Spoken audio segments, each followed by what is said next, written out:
सकाळी मी आली होती मोर्चावर, मला घ्यायचे होते ऍपल. मस्तपैकी इथून ऍपल घेतले. दुकानात आली, थोडीफार गर्दी होती, मी कस्टमर करत होती. अचानक मध्ये मला असा आवाज आला की माझे कोणीतरी व्हिडिओ बघते.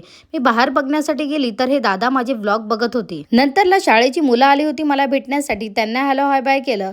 थोड्याच वेळात मोकळे झाल्यानंतर फ्रुट्स कापून खाल्ले. नंतर हे आपल्या भाभी आल्या होत्या, त्यांनाही चहा दिला. जन्नत कलेक्शनचे ऑनर आले होते आपल्या दुकानामध्ये, तर त्यांच्या दुकानामध्ये एक मुलगा पाहिजे त्यांना कामासाठी, आणि तुम्हालाही कामाची गरज असेल तर नक्की त्यांना कॉन्टॅक्ट करा, मी खाली नंबर दिलाय. घरी आली, दुपारचं जेवणही झालं, मग आम्ही दोघी जावा निवांत बसलो दळणं करण्यासाठी. ध्रुवीचा तर बर्थडे झाला, पण कविता ताईने ध्रुवीच्या बर्थडे साठी तिला गिफ्ट मागवलं होतं. ते थोडंसं पार्सल लेट आला आणि ते आज आल्यानंतर आम्ही इथे ओपन करत होतो. आता नेहमी तर आम्हीच जातो मच्छी घेण्यासाठी, पण आज कविता ताई आहे माझ्या जोडीला मच्छी घ्यायला. मावशींनी मस्तपैकी ताजे ताजे पापलेट आणले होते, ते आम्ही घेतले. इथे रस्त्याच्या त्या बाजूला हे दादा बसले होते, त्यांच्याकडे मस्तपैकी वेगवेगळ्या प्रकारचे गावठी कांद होते, तेही घेतले.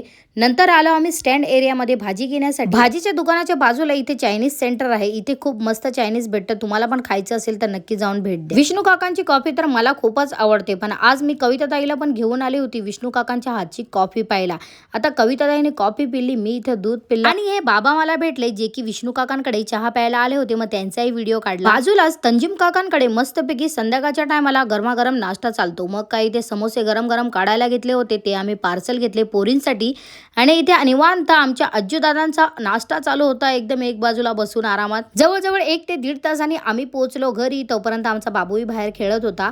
घरी आलो, मस्त पनीरची भाजी बनवली. एक बाजूला कविता ताईचा स्वयंपाकी चालू होता आणि ध्रुवीचा अभ्यास घेत होता. रात्रीच्या टायमाला हे दादा आले होते वाड्यावरून मला भेटण्यासाठी, मग त्यांना भेटली आणि आजचा दिवस असा होता. बाय.